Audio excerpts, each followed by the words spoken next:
First of all, I'd just like to make a few comments about scholarships in general. I would like to talk a little bit about the Promise program that the state has put together and talk about how that's not impacting our need for private donation and scholarships. We still have a very strong need for that and will for the foreseeable future, but I will talk about Promise a little bit. But first of all, I'd like to just hit you with some brief statistics. This year we had 391 students receive scholarship support from the 67 endowed scholarships and 42 annual scholarships established and supported by donors like all of you. Through the Chesapeake College Foundation scholarship fundraising efforts, those 391 students were awarded over $508,000 in scholarships this year. So please give yourself a hand.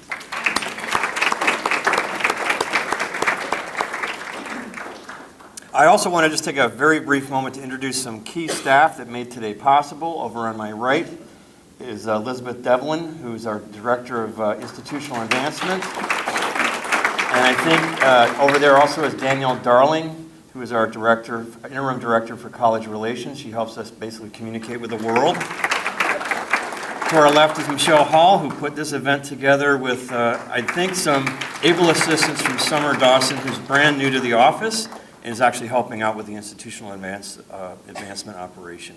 Also, please let's give a hand to our Sodexo staff who provided this great meal for us. I do want to point out that our trustee, Reza Jafari, showed up. I didn't realize he was sitting back there until just now, but we certainly are glad that he's with us today. So just a few words about the Promise Scholarship. For some of you that realize that legislation was passed very late in the session before this last one. It came together literally within hours of the end of the legislative session. It had some issues. They worked through some of those this past year, and we think it's a better program than it was before that. It will provide, on a last dollar basis, financial support for students in the community college system in Maryland who graduated in the last 2 years. So this is largely for recently graduated high school students who choose to go to community college. It will be a last dollar program, which means that after a student's financial aid has been calculated, after they've received any private scholarship donations, such as the ones that we are celebrating today, that they get an award based on the eligibility they have for those funds, but also for how much funding is available. Princess, help me out. It's around $15 million total? Thank you. So there's limited funding. That is not a lot of money for the students that are potentially eligible. There's some thought that there's going to be enough money to cover this year, and our political leaders are basically going to watch and wait and see what the need is beyond this first year. There are some strings attached. Students are required to, they may not have to, this was a change this last session, students don't have to reside, they have to pay taxes in the state of Maryland after they complete their degree and go to work, and there's, I think, an 8-year requirement. So if they move out of state, if they do not reside in the state and pay state tax, then that grant turns into a loan. So there are some strings required for students to comply with in order to retain it as a grant. Probably the more exciting legislation that did not get anywhere this year but is out there is Promise Plus, which would provide additional funding at the 4-year level for students who graduate from a community college. And of course, the Maryland Association of Community College Presidents are going to be watching that legislation in the future, because that could be almost potentially of greater benefit to students than the Promise legislation itself. So all this to say, and I guess the fundamental thing I want to leave you with today, if it's the one thing you remember, is students still need to complete a FAFSA form. Because of some of the public knowledge out there, some of it's accurate, some of it's not, there's the impression that students no longer need to complete a FAFSA form. And for those of you that don't know what that is, that's the federal form that all students must complete who wish to apply for any kind of financial aid, whether it's federal or other. And so if you have a grandchild or a child or a sibling or someone you know that's going to college, please tell them, despite what they've heard, that they still need to complete a FAFSA form. This past year we have seen a decline in FAFSA rate completion across the 16 community college system. We've done a very good job at Chesapeake to remind students of this fact, but that's the one thing I certainly would like to leave with you today, that if you know someone is going to college, please remind them to complete their FAFSA form. All this to say that your scholarship support for students is still very valuable and still much needed. Best case scenario, that the Promise Scholarship works out, that it's successfully administered, and that students that are eligible get these fundings, it's just for tuition. So students still have the cost of living that they have to maintain when they're in school. They still have to pay for transportation and food and books and other things that come with going to college, including deferring income while they're going to school in many cases, even though many of our students do work part-time. So there's still going to be a very strong need for scholarships, regardless of how much impact the Promise program has. And that being said, I certainly don't want you to leave with any kind of impression that I'm against Promise. Anything that the state does to assist our students and provide them the financial requirements and needs that they need to go to school is a good thing. And there's various experiments with Promise type scholarships all over the country. Most of them so new that we really don't know how well they're working, what they could be doing better. New York State, for example, is doing this. Tennessee is doing this. I believe Indiana has experimented with their Promise program. And so Maryland is one of a handful of colleges that are looking at this possibility to help students go to school. And that's a good thing. So obviously, as voters, as some of you might be even policymakers yourselves in some regard, or you just write your local legislator, please be supportive of these efforts because they do help students ultimately. This year, we have begun an effort to raise scholarships to fund for students in our non-credit workforce training programs who don't have access to other forms of financial aid, but still face barriers to entering programs that help them improve their employment prospects. Individuals and organizations like the Women's Club of St. Michael's, John DeLucas and other donors to the TREES Scholarship, and Bob Fiella, who are here today, have taken a lead in establishing new scholarships to benefit our non-credit students. Non-credit is that workforce training and education piece that is not covered by federal financial aid. And so over the past year and continuing right now and into the future, we're making effort to raise scholarship funding for those students who don't qualify for Workforce Investment Board funding that's available for certain classes of workers, for example, veterans or dislocated workers. And there's other categories, vocational rehab students and those kinds of things. But for many students who don't qualify for those funds, they pay for it themselves. And so we're trying to provide an additional means for students who want to go into the skilled trades, for some of the health professions that are non-credit. We want to provide ways for them to pay for that. So that's one of our new efforts that some of you are actually involved with already. So without further ado, I'd like to introduce our first guest speaker this afternoon. She's going to have to bear with me. I'm going to read your full bio. We've been telling not to. And this is because I've never met an oceanographer before, and I just think that's very cool. Dr. Florence Nash Lednum began her career as a biological oceanographer with the U.S. Naval Oceanographic Office and actually did service on a U.S. Naval research vessel in the North Atlantic. But after 5 years, she decided to devote the next 36 years of her career to teaching, first in the McQueen-Gibbs-Wills School of Nursing, then at Community College, and finally here at Chesapeake. While teaching in the McQueen-Gibbs-Wills School of Nursing, Dr. Lednum also taught the first anatomy and physiology class offered at Chesapeake and was instrumental in encouraging the partnerships between Chesapeake College and the McQueen-Gibbs-Wills School of Nursing.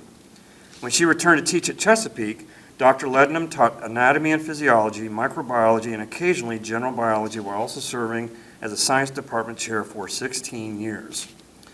Now Professor Emerita of Biological Sciences, Dr. Lednum received her BS from Washington College, her MS from the University of Delaware, and her EdDoc from the University of Maryland. She's the mother of 2 adult children and grandmother to 3 grandchildren and 1 granddog. Dr. Lednum has long been involved with the Alpha Delta Kappa Scholarship and recently started the Nash Lednum Endowed Scholarship in honor of her husband and brother. So without further ado, Dr. Lednum.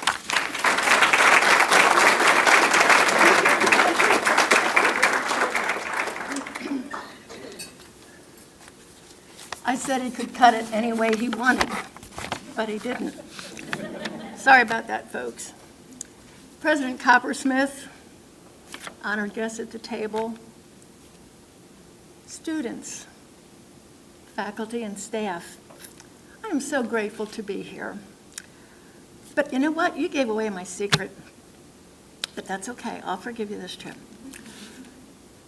And you'll see why. To all the scholarship donors, I'd say thank you.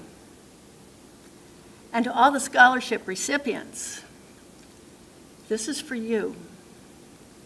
Be grateful, say thank you, and when you can, when you're able, pass it on. Okay? I am so grateful to have participated in the Alpha Delta Kappa grant at Chesapeake College in memory of Belle Andrews for over 10 years. But better yet, I am so grateful for 3 special people in my life. I'm going to tell you about these wonderful folks. The first one was my dad, Charles Edgar Nash, who started it all. And by the way, he was the 16th Eagle Scout in the United States, and his pin is in the museum in Texas. Yeah. So he was a good man. But the 2 other men who added such joy to my life, let me tell you about them. Both men were farmers, one in Talbot County and one here in Queen Anne's County. One was born on the home farm. The other was a Johnny-come-lately. He only came in the mid-1950s. That's Johnny-come-lately. Ironically, they both did not go to college. But, ironically, they both saw to it that their families did. One a daughter, and the other 3 siblings. They were both hard workers. They weren't afraid of getting their hands dirty. They didn't know it then, but they were employing the practices of STEM, science, technology, engineering, and mathematics. They did it every day of their life, solving problems and experimenting every time a piece of equipment broke down, which it often did. And that was before the time of computers on track tractors, or let's ask Siri. One was my dear husband, Charles Wendell Lednam, the Talbot County farmer, and the other was my wonderful brother, John Smiley Nash, the Queen Anne's County farmer.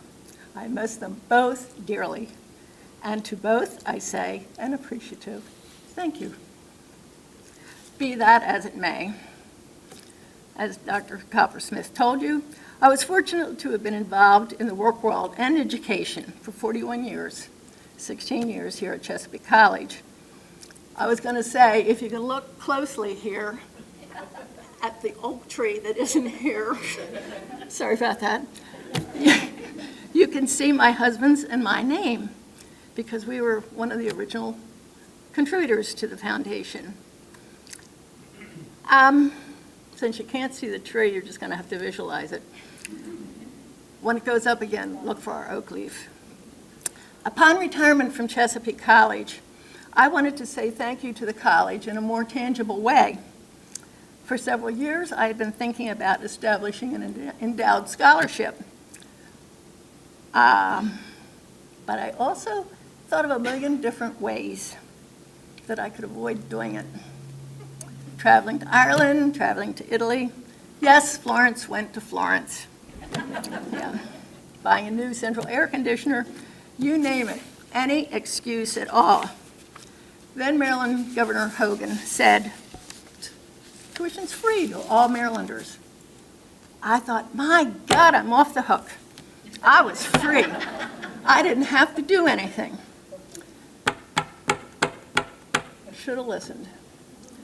But one day, I was led to stop by the college and see the then Vice President, Lucy Hughes. And she explained to me all the ins and outs of this tuition-free deal. But she also stated that there still is a need, which you reiterated today. With that, I gave Lucy the envelope that I had for her, establishing an endowed scholarship.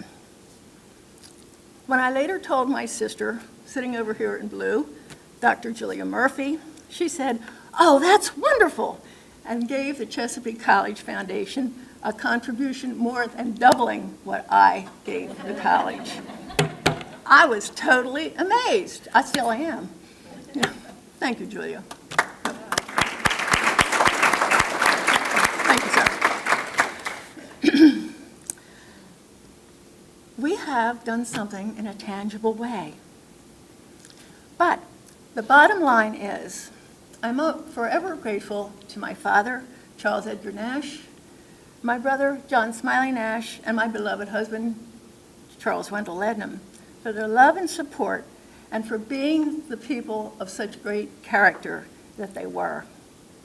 And now, scholarship recipients, as I am able, and now that I can, I am passing it on with the establishment of the Nash Lednam Scholarship, Nash being my maiden name, Lednam being my married name, that's administered through the foundation. Now that I can, I am passing it on. So again, to you, the scholarship donors, I say, keep doing it. You are making a difference. You are. I'm looking at the heads that are shaking. You are.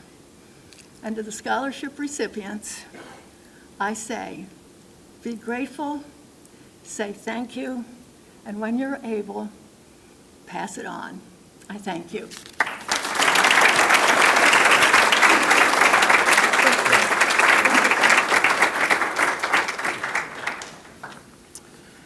Certainly, I just want to reiterate some things we've just heard. There are few activities in the world that completely transform lives, and education is certainly one of them. Despite all the bad news we hear about higher education these days, as an anthropologist, I used to teach a course in basic introduction to cultural anthropology, and we would talk about the transformative forces of higher education in particular that really change lives and improve the human condition. And so I just want to reiterate that for Dr. Ledman. Thank you very much. So I'd like to introduce our student speaker today, Claire Kelly. For those of you that have been on campus, Claire is almost an institution all by herself.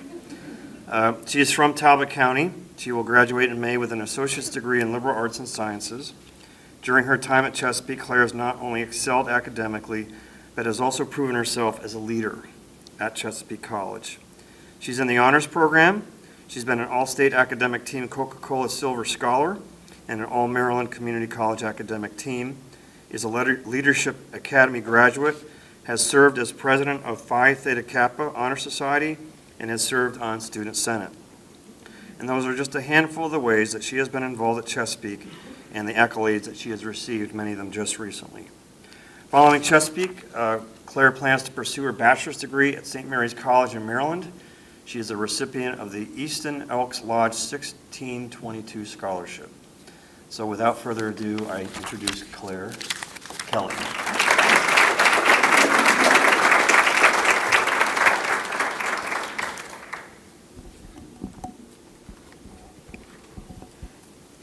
Ever since I was 6 years old, I remember being sad every time the school year ended and wishing desperately to turn back time. I've always loved school. Everything from reading textbooks to completing worksheets to just being there. But school wasn't always easy for me.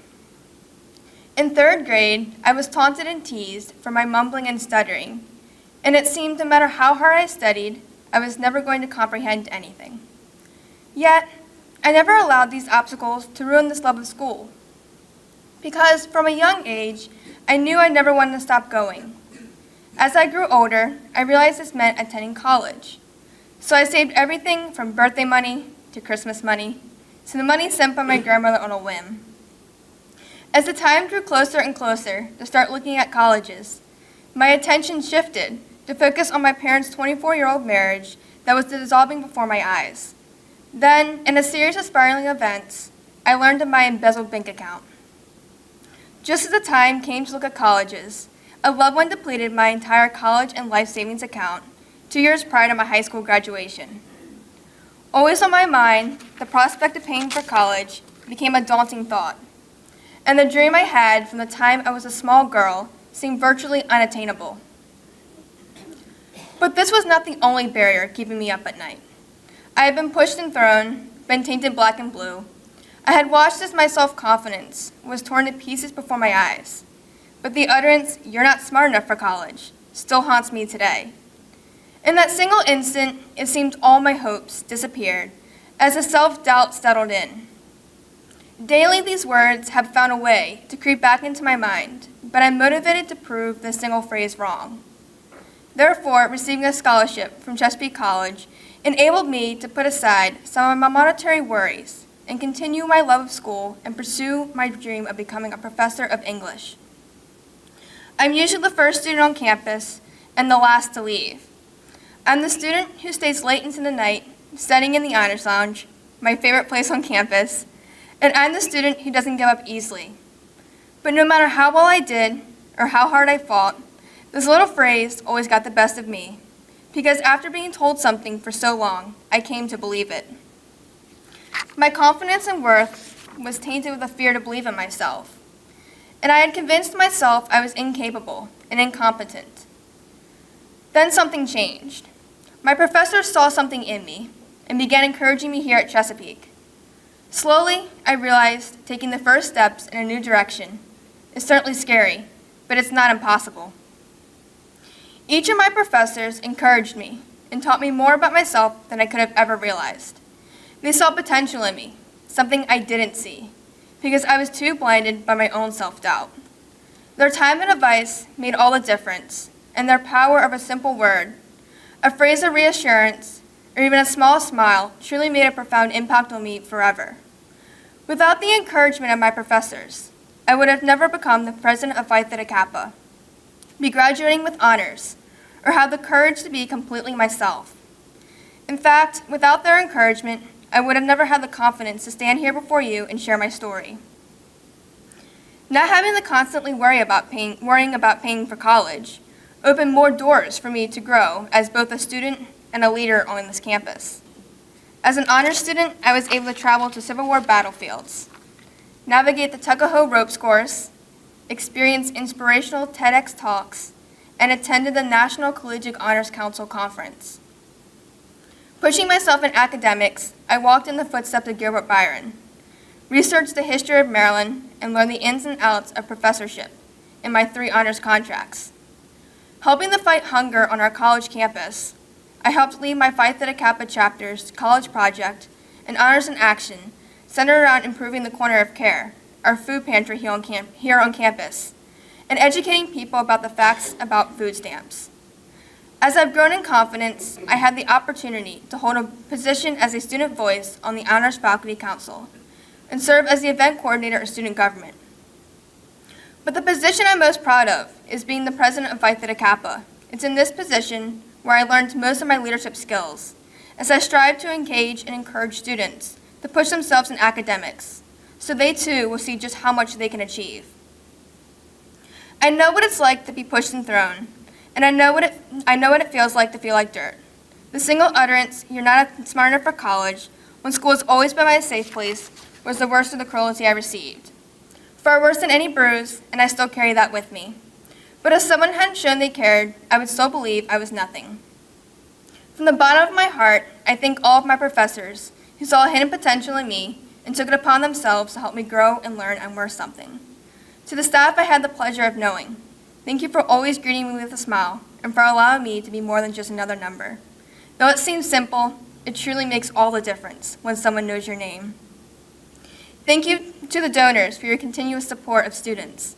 You not only alleviate the financial strains of college, but you provide confidence to students when even they don't see it themselves. On behalf of all students, thank you for always believing in us and for supporting our education. Though the events leading me to Chesapeake College were far from pleasant, they led me to a community that's given me the greatest gift of all, the confidence to start believing in myself, and for this and so much more, I'm forever grateful to the faculty, staff, and donors of Chesapeake College. Thank you for always believing in me when even I didn't believe in myself. Thank you.